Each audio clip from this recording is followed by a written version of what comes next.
तो हेलो दोस्तों एंड हमारे सभी विद्यार्थी, जय हिंद, जय मातृभूमि।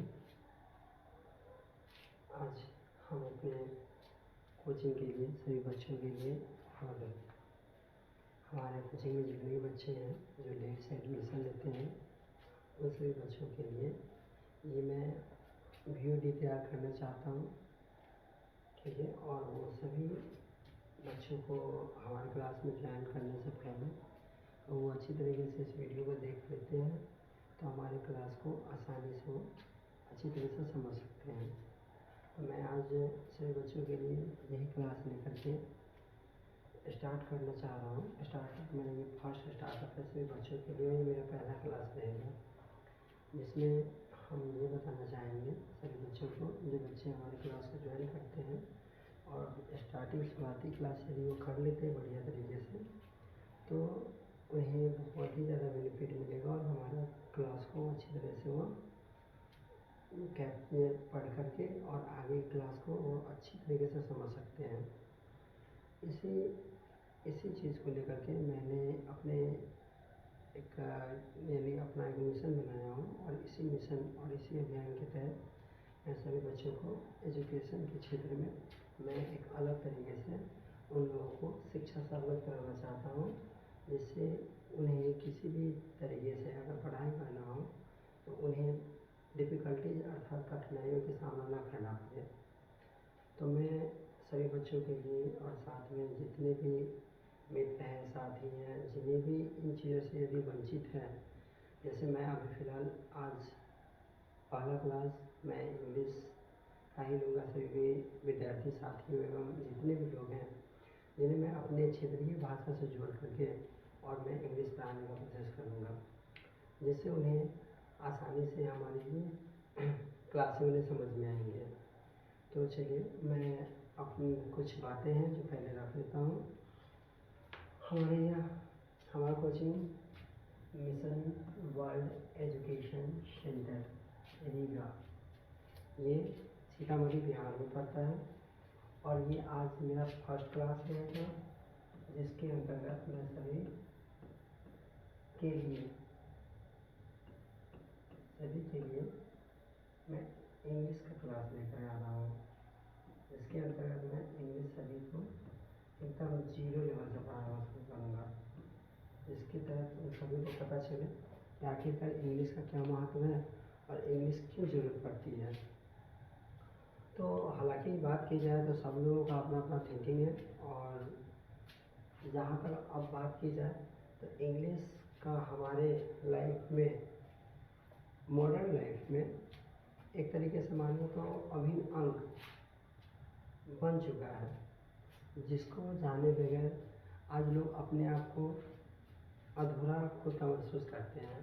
तो उन्हीं चीज़ों को ख़त्म करने के लिए और बच्चे को हंसते खेलते इन चीज़ों को आसानी से समझने के लिए मैं अब इस यानी यूट्यूब चैनल को भी मैं अपना ग्रो कर रहा हूँ। मेरा खुद का यूट्यूब चैनल भी है, जिसके अंतर्गत हम सारी क्लासों को अपलोड करेंगे। फिलहाल मैं रिकॉर्ड क्लास इसलिए कर रहा हूँ ताकि मैं उन बच्चों को आसानी से उन्हें रिकॉर्डेड क्लास दे सकें और जिससे वो क्लास करके और हमारे पास आसानी से अगले क्लास को वो पकड़ने में उन्हें काफ़ी सहायता मिल सकती है। तो उन्हीं चीज़ को रख करके मेरा खुद का एक क्लास का चैनल है, जिसमें मिशन वर्ल्ड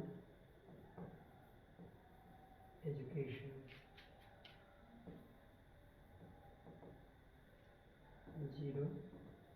0555 या तो चैनल का अगर नाम पूछा जाए तो MW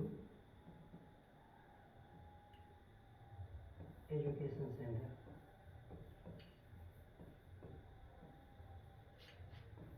ये दोनों में से अगर आप किसी भी चीज़ को अगर टाइप करते हैं तो हमारा चैनल आसानी से आपको मिल जाएगा, जहाँ पर मैं सभी के लिए एकदम सरल भाषा और आसान तरीके से सभी को समझाने की कोशिश करूँगा। और मैं जहाँ तक बता रखा हूँ कि बच्चे को जितने भी बड़े से छोटे से छोटे बच्चे और बड़े से बड़े, यहाँ तक मैं बात करूँ सीबीएसई में पढ़ने वाले बच्चे, उन लोगों का भी कहीं ना कहीं इंग्लिश काफ़ी वीक होते हैं। मैं नहीं वो रीडिंग स्किल उनका बहुत ही अच्छा हो जाए, बट अंडरस्टैंडिंग जो पावर होती है वो विदाउट ग्रामर विदाउट इंग्लिश वो सही नहीं हो पाता है। इसको लेकर के मैं आप लोगों के बीच आया हूँ और मैं सबसे पहले बताना चाहूँगा कि ये इसका what is importance of English in our life, हमारे जीवन में इंग्लिश का क्या महत्व है। जो सबसे पहले मैं उसके बारे में आप लोगों को बता दूँ। जहाँ तक बात चलती है कि इंग्लिश पूरे विश्व में सबसे अधिक बोले जाने वाली भाषा अब के लिए हो गई है। जो सभी जगह बिना इंग्लिश का कोई किसी को कोई यानी कि ज़्यादा महत्व नहीं दिया जाता है, तो उन्हीं इम्पोर्टेंस को जानने के लिए हमें इंग्लिश पढ़नी पड़ती है। और जहाँ तक बात की जाए तो सबसे कम, अगर स्क्रिप्ट के अकॉर्डिंग अगर बात की जाए तो सबसे कम अगर अल्फ़ाबेट अर्थात अगर सबसे कम लेटर है तो वो इंग्लिश के पास है। और ये सबसे कम लेटर के द्वारा ही सभी चीज़ों को ड्राइव भी कर देते हैं अच्छी तरीके से। लेकिन हम अपने इंडिया में बात की जाए तो हम लोग ब्रिटिश लैंग्वेज पढ़ते हैं, और जहाँ तक ब्रिटिश इन्फ्लुएंस जो है इसका काफ़ी ज़्यादा बढ़ चुका है, काफ़ी स्प्रेड हो चुकी है और हर जगह लोग इंग्लिश ही पढ़ते हैं। तो उन्हीं चीज़ को यानी ख़त्म करने के लिए और आसानी से समझने के लिए हम लोग इंग्लिश को ज़्यादा डिमांड करते हैं। और इंग्लिश क्या है ना कि आपको बात की जाए तो इंग्लिश, जैसे हम लोग बात करते हैं कि आज के समय में कीबोर्ड में जैसे 26 लेटर ही होते हैं और सारे लैंग्वेजों को वो कवर कर पाते हैं अकेला। इंग्लिश एक ऐसा लैंग्वेज है जो सारी लैंग्वेजों को और सभी कीबोर्ड, जैसे हम लोग बात करते हैं अपने हिंदी को लेकर के, तो हम लोग भारतीय में सबसे राष्ट्रीय भाषा माना जाता है हिंदी को। और ये टोटल अगर बात की जाए तो ध्वनि की बात की जाए तो मात्र ध्वनियों की संख्या हिंदी में ध्वनियों की संख्या 25 और 11 36, और उसके बाद है 36 और इधर हो गया 8। टोटल अगर ध्वनि की बात की जाए तो 44 है। इसमें हम लोग बात करते हैं तो 33 व्यंजन ध्वनि है, इसके अंतर्गत हम कॉन्सोनेंट, इसको कॉन्सोनेंट साउंड के अकॉर्डिंग में जानते हैं, और 11 जो है वो वोवेल साउंड है, रिसॉर्ट ध्वनि है। तो ये टोटल मिलकर के 44 होते हैं और ये 44 लेटर को यानी वर्णों को हमारे इंग्लिश अल्फ़ाबेट के अकॉर्डिंग ये कवर कर लेते हैं इनके 44 लेटर्स को। और यहाँ तक की बात की जाए तो अक्षर की बात करते हैं तो हम लोग पूरे हिंदी में टोटल 52 अक्षर पढ़ते हैं, और ये 52 अक्षरों को, ये 52 अक्षरों के द्वारा ही जितने भी शब्द हैं सभी बनाए गए हुए हैं। और तब हम लोग बात करते हैं इसी में, तो ये देखिए कि इतना कम लेटर जो है पूरे लैंग्वेज हम लोग जो बात कर पाते हैं या अदर जितने भी अलग कंट्री का लैंग्वेज है उन सभी कंट्री में भी ना ये जो लेटर बता रहे हैं 26 लेटर जो हैं वो आसानी से उनके भाषाओं को ना अपने अंदर वो समझ इंक्लूड कर लेते हैं, और इंक्लूड करने के बाद अच्छी तरह से डिराइव भी कर लेते हैं। तो इंग्लिश का यही डिमांड है, और इंग्लिश का इतना ही है कि आज अगर इंग्लिश अब जिस तरीके से मॉडर्न जनरेशन होते जा रहा है तो सभी लोगों को इंग्लिश काफ़ी ज़्यादा इम्पोर्टेंस होती है, और वही इम्पोर्टेंस को देखते हुए इंग्लिश को बोलना, इंग्लिश को लिखना, इंग्लिश को पढ़ना, ये सभी चीज़ हमें आसान करनी होगी। और देखिए कहा गया हुआ है कि अगर हमें कोई बड़ी सी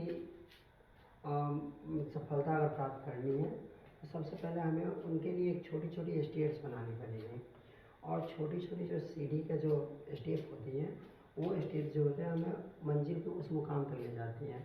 ठीक उसी प्रकार से हम जब भी इंग्लिश की शुरुआत करेंगे तो इंग्लिश का जो शुरुआत करेंगे तो उसमें हमें सबसे पहले ये जानना होगा कि सबसे बड़ा रोल किसका होता है हमारे लाइफ में भी और हमारे जितने भी सब्जेक्ट हैं उन सभी सब्जेक्ट में भी।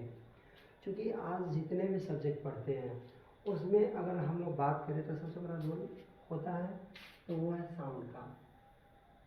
अगर हम लोग साउंड को अच्छी तरह से जान गए तो हमें किसी भी लैंग्वेज को समझना आसान हो जाएगा। और यही चीज़ होता है कि लैंग्वेज कैसे हमारे लाइफ में हर ह्यूमन के लिए काफ़ी इम्पोर्टेंस रहता है, जिसमें सब लोग उस लैंग्वेज का यूज़ करके और अपनी जितने भी feeling, ideas and emotion and जितने भी बातें आती हैं उन सभी चीज़ों को एक्सप्रेस कर पाते हैं। सामने वाले जो भी वो पर्सन है या उन चीज़ों से जो अवगत होने वाले यानी इंट्रोड्यूस होने वाले जितने भी लोग हैं, ये सभी लोग। तो देखिए, हम सबसे पहले आपको ये बताना चाहते हैं कि हमारे लाइफ में साउंड का क्या इम्पोर्टेंस है। क्योंकि अगर हम बात करें तो साउंड ही है जो हमें सभी भाषाओं से अवगत कराती है।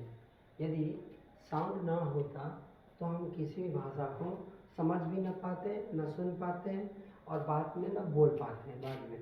तो इन्हीं चीज़ों को देखते हुए कि साउंड जो है इनको जानना जरूरी है।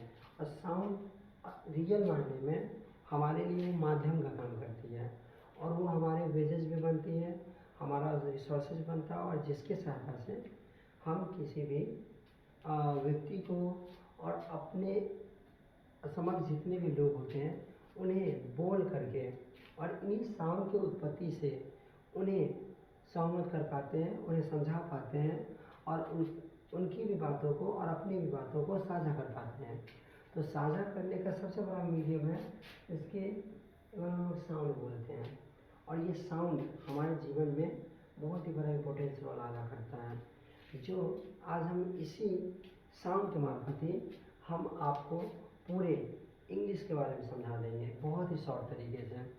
और उसके बाद हम step by step her class में आपको अलग तरीके से बताएंगे इसके बारे में।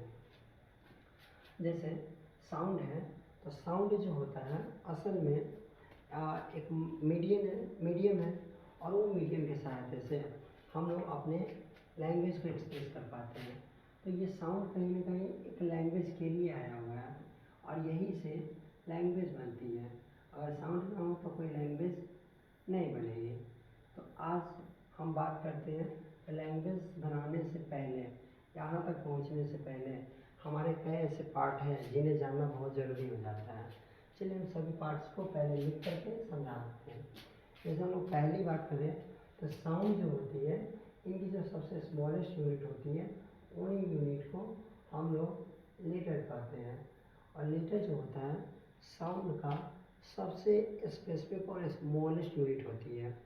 ये यूनिट ये बताने का काम करता है कि ध्वनि को दोबारा ना ब्रेक कर सके और वही एक सरल माध्यम के रूप में, सरल मीडियम के रूप में हम जितने भी श्रोता हैं, वक्ता हैं और ये सब है, ये इन्हीं के हेल्प से अपने विचारों को, भावनाओं को और सभी बातों को एक दूसरे के समक्ष रख करके और समझ पाते हैं। तो देखिए, सबसे छोटा जो पार्ट होता है साउंड का, उसी चीज़ को हम लोग लेटर बोलते हैं। उन्हीं पॉइंट को, उन्हीं पहलू को, उन्हीं छोटे से पार्ट को बात की जाए, भाग को बोला जाए तो लेटर बोलते हैं। और इन्हीं लेटर को हम लोग ये बोल पाते हैं कि ये इसको एक प्रकार का एक सिंबल बना दिया जाता है। ये साउंड का सबसे छोटा पार्ट है, कह सकते हैं it is a part of a sound and also it is a smallest part of a sound which can not be ब्रेकन again, जिन्हें दोबारा तोड़ा भी नहीं जा सकता है। तो जाकर के ये लेटर बनते हैं। और बात की जाए तो लेटर कैसे बनते हैं, तो ये लेटर्स का अपना, तो यही लेटर जो होता है ना आगे चल करके वर्ड का फॉर्मेशन करता है। और देखिए, जहाँ तक इस वर्ड के बारे में बात करें तो वर्ड क्या होता है, तो इसका भी दो कंडीशंस होते हैं। फर्स्ट ऑफ ऑल बात की जाए तो पहला जो इसका होता है, इसके अंतर्गत हम लोग बात करते हैं तो लेटर्स जो होते हैं ना, ये लेटर्स का ग्रुप के साथ बनते हैं। यदि इसमें ग्रुप आ गया तो कुछ हद तक हम बोल सकते हैं कि वर्ड बनेगा, फिर भी कंफर्म नहीं किया जा सकता कि वर्ड बनेगा नहीं। इसके लिए कुछ कंडीशंस हैं। एक तो वर्ड होनी चाहिए, पहला इसका कंडीशन होना चाहिए, और दूसरा कंडीशन इसका ये होना चाहिए कि इसका कंप्लीट मीनिंग निकलना चाहिए। अगर कंप्लीट मीनिंग आता है, और ऐसे कंप्लीट मीनिंग निकालने के लिए हमें ब्रिटिश लैंग्वेज को और ब्रिटिश वर्ड को, ब्रिटिश वेकेबलरी को जानना पड़ेगा। तो उनके लिए हमें जानना भी है कि आखिर कौन सा वर्ड कैसे बनता है। तो यही चीज़ है, ये दोनों कंडीशन अगर हमें मिल रहा है तो हम जाकर के शब्द कहते हैं, वर्ड कहते हैं। और वर्ड जब भी होगा तो हम लोग वर्ड के बारे में जानते हैं, वर्ड क्या होता है। तो देखिए हम लोग को बात की जाए तो हमारे इस लाइफ में, हमारे इस जीवन में सबसे इम्पोर्टेंट रोल अगर और पे कर पाता है और रिप्रेजेंट कर पाते हैं तो वो वर्ड है। क्योंकि हम लेटर बोल कर किसी को सहमत यानी सहमति के साथ उसे एग्री नहीं करवा सकते, उन्हें समझा नहीं पा सकते, सिर्फ लेटर बोल कर। तो देखिए लेटर के बाद हम वर्ड बोलते हैं तो हमारे जीवन में सबसे बड़ा इम्पोर्टेंस रोल होता है वर्ड का। और देखिए वर्ड अगर आ गया और अच्छी तरह से आप वर्ड को अगर जान पा रहे हैं तो ये कहीं ना कहीं बहुत ही आसान हो जाता है आपके जीवन के लिए कि आप कहीं पर भी किसी भी व्यक्ति को वर्ड को देख करके और वर्ड को रिप्रेजेंट करके उन्हें सेटिस्फाइड कर सकते हैं। क्योंकि कहा गया भी है कि इस दुनिया में वर्ड अर्थात शब्द कितना, कब और कहाँ कैसे क्या बोलना है, इसकी अंदाज़ा हम इंसानों के अंदर मरते जीवन तक नहीं हो सकता है। जहाँ तक अब हमें बात की जाए तो लाइट की भी सिग्नल दे चुकी है। मैं बताना चाहूँगा इसके बारे में आप लोगों को क्या बताऊँ। यहाँ से मैं क्लास को फिर से स्टार्ट करूँगा।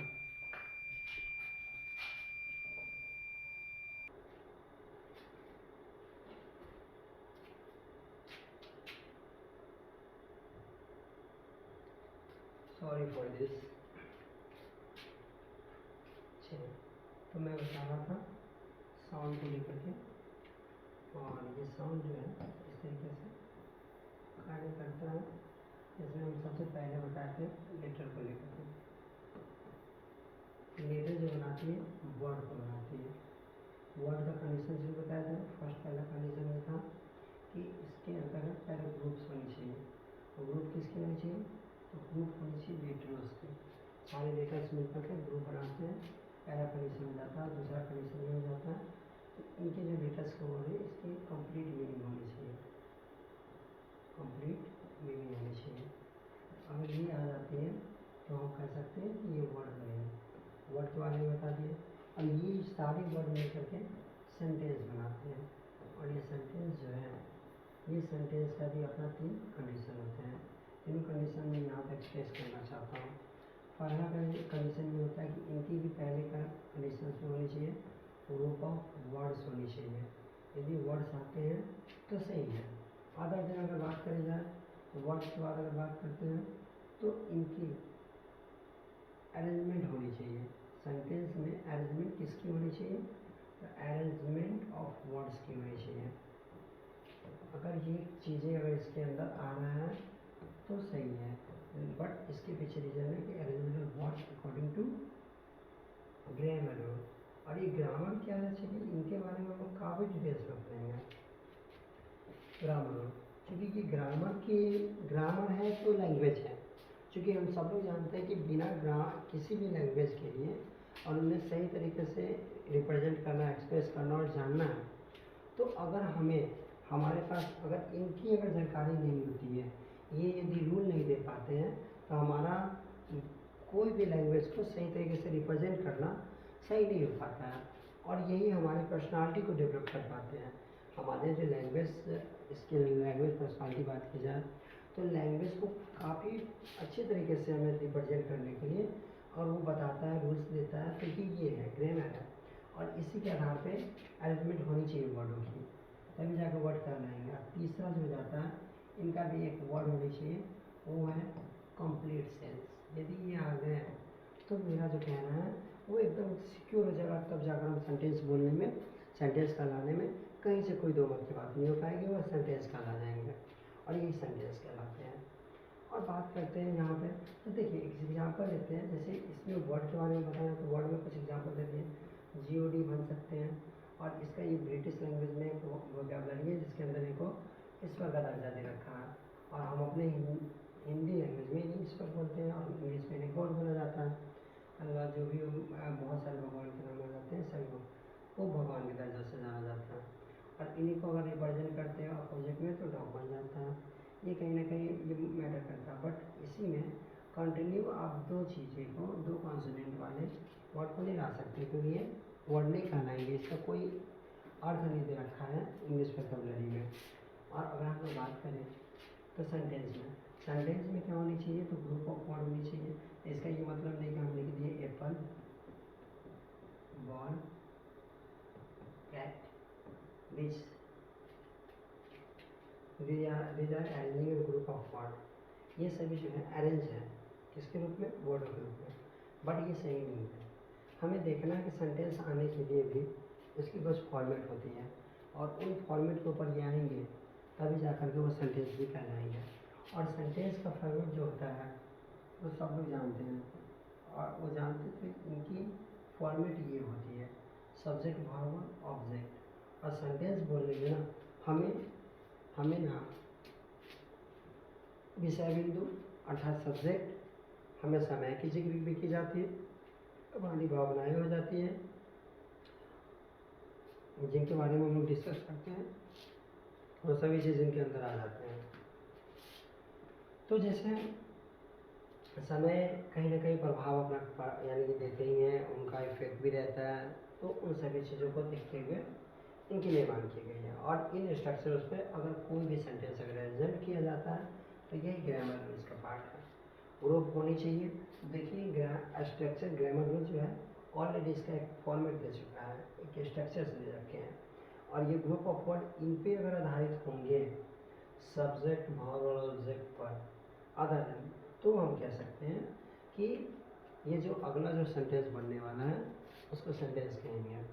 अब सेंटेंस कहेंगे कैसे, जैसे अगर हम लोग लिख देते हैं मोहन इज ए स्टूडेंट, तो ये वर्डों का समूह है, बट एक काम कर रखा है यहाँ पे। मोहन तो एक लड़का का नाम है, लड़का है, और इसके आधार पे अगर इज लगा दिए हैं, प्रेजेंट टाइम को रिप्रेजेंट कर रहा है, चूँकि यही जो है समय को रिप्रेजेंट करता है।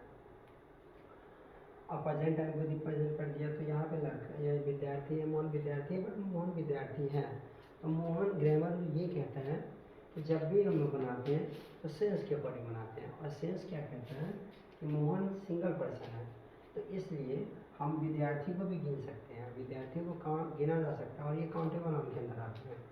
तो गिनने वाले जितने भी नाउन होते हैं यदि वो सिंगुलर फॉर्म में रहते हैं तो उसके लिए हमारा ग्रामर रूल कहता है कि उन्हें आर्टिकल मिलने चाहिए, और वो आर्टिकल उन्हें इंडिफिनिट फॉर्म में मिलने चाहिए। इंडिफिनिट आर्टिकल कहे जाते हैं जो रिप्रेजेंट करता है उनकी अनिश्चितता को दिखाने की कोशिश करता है, और यही है कि विद्यार्थी एक ही है यहाँ पे, इसीलिए यहाँ पे आकर के ये आर्टिकल ले आएंगे, तब जाकर के ये पूर्ण रूप से सेंटेंस बन पाएंगे। तो जाकर के हम बारीकी से कह सकते हैं ये सेंटेंस है। और देखिए सेंटेंस के बाद हम लोग बात करते हैं तो कहीं ना कहीं सेंटेंस बन जाते हैं। तो सेंटेंस क्या होता है, यही तो लैंग्वेज है, लैंग्वेज यहीं से जनरेट होते हैं। देखिए कैसे लैंग्वेज जनरेट होते हैं, और ढेर सारे सेंटेंस मिल जाते हैं तो सामने वाले आदमी हमारे सभी बातों को जानने लगते हैं कि आखिर हम उन लैंग्वेज के अंदर हम कौन कौन से वाक्य को रख रहे हैं, जो हमें बताने की कोशिश करता है कि यही तो लैंग्वेज है, जो हमारे सब भावनाओं को समझ पाते हैं, जिसमें हम सारी बातों को रिप्रेजेंट कर पाते हैं। तो यहीं से सेंटेंस बनते हैं। और ये सेंटेंस के बाद अगर हम बात करें तो यहाँ पे कुछ और सी बातें, सेंटेंस जाहिर सी बात है कि ये तीनों फॉर्मेट अगर डेवलप होते हैं किसी भी फॉर्मेट में, तो जाकर के हम कह सकते हैं कि ये सेंटेंस बन रहे हैं। और सेंटेंसेस हमारे भावनाओं को जागृत कर देती है, और वर्ड जो है हमारे पूर्ण रूप से एक्सप्लेन नहीं कर पाते हैं। और बात की जाए तो यहीं से जो सेंटेंसेस बनते हैं तो हमारी पूरी भावनाओं को एक्सप्लेन करने के लिए स्पीच, स्टोरी आ जाते हैं, ये सभी चीज़ें। और हम लोग बोल दें यहाँ से एक बात करें तो लैंग्वेज भी बोल सकते हैं, ये कहीं ना कहीं एक भाषा को भी रिप्रेजेंट करने का काम करेगा। एक सेंटेंस जो है, एक सेंटेंस भाषा को भी रिप्रेजेंट कर देगा, और इसके ग्रुप ऑफ कलेक्शन बोले जितने भी चीज़ें वो सभी चीज़ें इनको रिप्रेजेंट कर देंगे। ठीक है, ये सब बातें हमारा आज का क्लास सभी लोगों के सामने इंग्लिश के लिए इतना ही रहा। और जैसे जैसे हम आगे क्लास बढ़ाते जाएंगे हमारे बच्चों के लिए और सराहनीय होता जाएगा, और मैं इससे भी ज़्यादा अच्छी तरीके से एक्सप्लेन आगे क्लास में मैं करूँगा। तो धन्यवाद एंड जय हिंद। Good night to all of you.